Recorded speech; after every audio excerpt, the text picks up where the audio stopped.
Vamos então à última parte da correção da prova para diplomata no concurso Instituto Rio Branco de 2022. Essa parte aqui é a parte mais pesada de interpretação. Vamos lá. Item 1. A alternância entre a primeira e a terceira pessoas do discurso ao longo do texto, isso realmente ocorre em vários momentos. Ela se refere a ela própria na terceira pessoa e na primeira. Reflete a oscilação da personagem narradora em sua relação consigo mesma. Ora sente-se próxima e dona de si, ora sente-se distante, apartada, afastada, separada dela própria. Não é exatamente isso que ela sente. Porque olha só, o que ela fala é o seguinte, que mesmo na liberdade, quando escolhia alegre novas veredas, reconhecia-as depois. Então não é que ela estivesse em alguns momentos assim separada, isolada, em outros senhora de si. Ela nunca se sentiu senhora de si. Porque mesmo nos momentos de liberdade, quando ela escolhia uns novos caminhos, os caminhos estreitos, né, novas veredas tem esse sentido, né? Só que logo depois ela reconhecia isso. Olha, não era bem exatamente isso, eu não estava... não era dona de si, tanto é que ser livre era seguir-se final e eis um novo caminho traçado. Ela só veria o que já possuía dentro de si. Então no final, no frigir dos ovos, o que ela acabava encontrando é aquilo que ela já tinha dentro de si. Então ela não era dona de si mesma. Ela não tinha escolhido um novo caminho, uma nova vereda, descobrir uma nova coisa. Então perdido, portanto, o gosto de imaginar. Então aquilo que ela imaginava, né, não era na realidade, não era uma realidade. Então ela nunca se sentiu exatamente dona de si, porque logo na sequência ela percebia que o que ela acabava encontrando era aquilo que já estava dentro dela própria. Tá? Então, tanto é que quando ela fala, né, mesmo na liberdade, quando escolhia novas veredas, mesmo nesses momentos, reconhecia essas novas veredas, reconhecia esses novos caminhos. Ela identificava esses novos caminhos. Não é uma coisa nova exatamente. Tanto é que ela reconhecia. Tá? Então, o que seria ser livre? Era seguir a ela própria? E tá aí, o caminho traçado é esse. Não é uma coisa nova, é aquilo que já existia.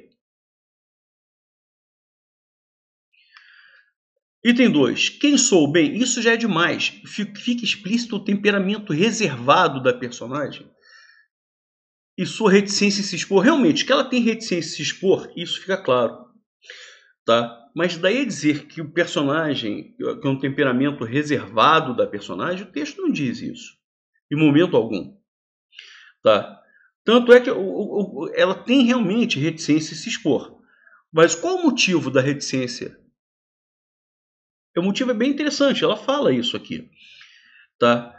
Então, olha só. Tenho medo de dizer quem é. Né? É curioso que não sei dizer quem eu sou. Quer dizer, sei bem, ela sabe dizer quem é. Mas não posso dizer, então, olha lá, tem reticência em se expor. Sobretudo, tenho medo de dizer. Não, realmente, ela tem alguma reticência de se expor. Por quê? Porque no momento que tento falar, não só exprimo o que sinto, como o que sinto se transforma lentamente no que eu digo. Então, o que ela fala é o seguinte, olha, eu não sei exatamente o que eu sou.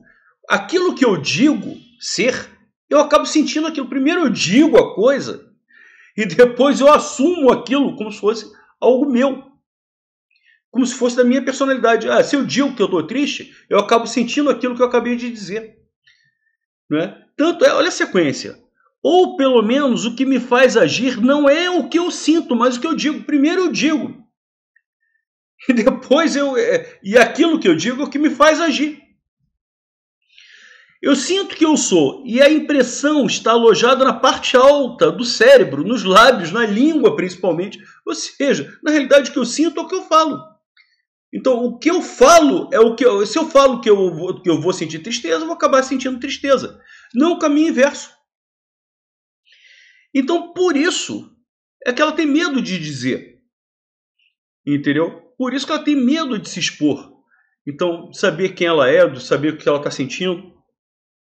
Então, é uma coisa. Então, se eu digo que eu sinto uma coisa, eu acabo sentindo realmente aquela coisa. E é isso que que o texto diz. Eu não exprimo o que sinto como aquilo que sinto se transforma lentamente no que eu digo. Ou seja, primeiro eu digo, para depois aquilo ser realmente o meu sentimento. Ou pelo menos o que me faz agir não é o que eu sinto, mas o que eu digo. Então, está alojado na parte alta do cérebro, na língua. Então, aquilo que a pessoa fala reflete na personalidade dela. Então, onde correndo dentro, bem dentro do meu corpo, mas onde mesmo, eu não sei dizer. Então, no fundo, olha, eu não vou falar, eu não vou dizer quem eu sou, não porque eu seja uma pessoa reservada, é porque eu não sei dizer. Então, até porque se eu disser aquela coisa, eu vou acabar sentindo aquela coisa.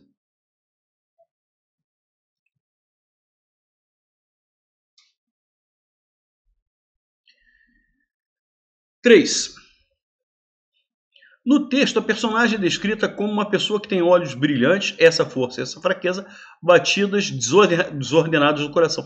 Até aqui está certo. Ao mesmo tempo que tem a força do mal, apenas a visão engrandecida e transformada. Não, repare só uma coisa. Sobre essa parte aqui que está errada. Sempre a mesma queda, nem o mal, nem a imaginação. Quer dizer, ela não tem nem o mal, nem a imaginação, não tem nenhuma coisa nem outra. No primeiro, que é o mal, no centro final, a sensação simples e sem adjetivos tão cega quanto uma pedra rolando. Aí, que é o que ele fala, né? Aqui, a visão tem a força do mal, apenas a visão engrandecida. Na imaginação, que é a imaginação que não é a verdade, olha lá, sempre a mesma queda, ela não é nem uma coisa nem outra, ela não é nem o mal, nem a imaginação. Então ela não é imaginação. Aquilo é apenas uma imaginação, mas não é o que é a realidade sobre ela. Não é a descrição daquela personalidade. Tá? Na imaginação ela seria assim, mas ela não é isso. Que só ela tem a força do mal, apenas a visão engrandecida. Abaixo dela estaria a verdade impassível. Isso aí na imaginação existe, mas na realidade não. Então isso não é uma descrição da personagem. É apenas a imaginação, mas não a realidade sobre ela. Item 4. Piedade. A piedade, segundo a personagem, está para ela assim como o medo e o desejo para determinadas pessoas. Olha só o que o texto diz. Piedade é minha forma de amor. De ódio e de comunicação. Então, piedade é a forma de amor dela. É a piedade de expressar o ódio, a comunicação. É o que me sustenta como um mundo, contra o mundo. Assim como alguém vive pelo desejo, outro pelo medo. Então, algumas pessoas vivem por causa do desejo, outras pessoas vivem por causa do medo. Tá? E olha só o assim como. Assim como estabelece uma ideia de comparação. Então da mesma maneira que ela vive, né, na concepção dela, em função da piedade, que a piedade para ela é a forma de amor, é a forma de expressão dela, de comunicação, né? Para outras pessoas, o que é piedade para ela seria o desejo e o medo, conforme o texto diz. Certo? Então, esse item está perfeito. Bom, vamos lá. Com base nos aspectos linguísticos e nos sentidos do texto, julgue os itens a seguir.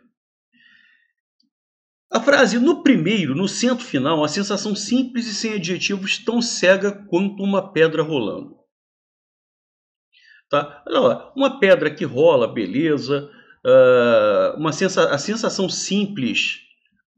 A sensação simples e sem adjetivos. Há uma sensação simples sem adjetivos, tudo isso está legal. No centro final, entre vírgulas. A diferença está aqui. Tá? No texto, quando ele fala no primeiro, eu queria até colocar aqui, mas não havia um espaço legal para a gente visualizar. Então eu prefiro voltar ao texto mesmo. Repare o que o texto diz. Sempre a mesma queda. Nem o mal, nem a imaginação. Nem o mal é o primeiro elemento. Nem a imaginação o segundo. Quando ele fala no primeiro, ele está se referindo a mal. Não é no primeiro momento. Tá? Não é numa primeira instância. Não, no primeiro é no mal. No centro final, a sensação simples e sem adjetivas. Tão cega quanto uma pedra rolando. Então, quando ele utiliza a expressão no mal, você vê que na sequência, inclusive, vem o quê? Na imaginação, que seria o segundo elemento. Então, no primeiro está se referindo ao mal, não ao primeiro instante, não ao primeiro momento, não a uma primeira circunstância. Por isso que esse item está errado. Esse no primeiro é referente à expressão mal. Quando ele fala aqui em um primeiro momento, não estaria fazendo referência ao mal, assim, a um primeiro momento em relação a outros na sequência. Então os sentidos se alteram completamente. Item 2. Em ambos os trechos, perdido, pois, o gosto de imaginar, pois ninguém se faz essas perguntas, a conjunção pois está empregada com o mesmo sentido de porquanto. Tá? Gente, no segundo caso estaria assim. Não passo bem. Não passo bem porque ninguém faz esse tipo de pergunta. Por quê? Por quanto? Então, há uma ideia de causa, de explicação aqui. Então, a substituição de pois por porquê, por quanto, ela é bem cabível, ela é tranquila. Mas se a conjunção pois está intercalada, se ela está deslocada, tá? Você vê a frase, você não pode encaixar de jeito nenhum a palavra porquê aqui. Perdido porque o gosto da vida? Não. Perdido, portanto. Então, por conseguinte, esse pois aqui ele não tem valor de causa, de explicação, ele tem valor de conclusão. Então, a substituição por porquanto, tá? Que é sinônimo de porquê, já que, visto que, dado que, uma vez que, é totalmente indevida. Então, por causa do primeiro elemento, o item 2 fica errado.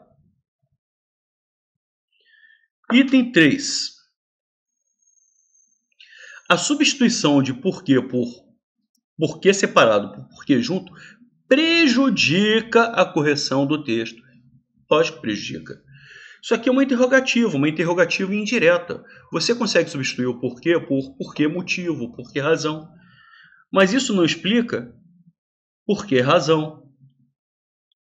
Porque a interrogativa indireta, ela não vem com ponto de interrogação. Porquê motivo.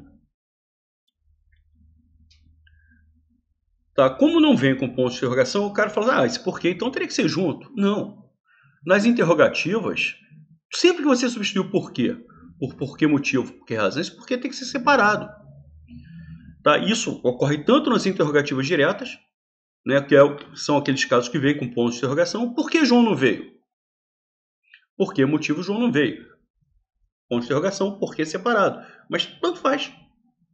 Não sei por que João não veio, não sei por que motivo. Isso é uma interrogativa também. Só que é uma interrogativa indireta, não vem com ponto de interrogação. E da mesma forma, tem que vir o porquê separado. Então, a substituição de porquê separado, que estava certo, esse porquê aqui estava correto, por porquê junto, prejudica a correção do texto. A frase original estava certa. Sim, prejudica? Prejudica.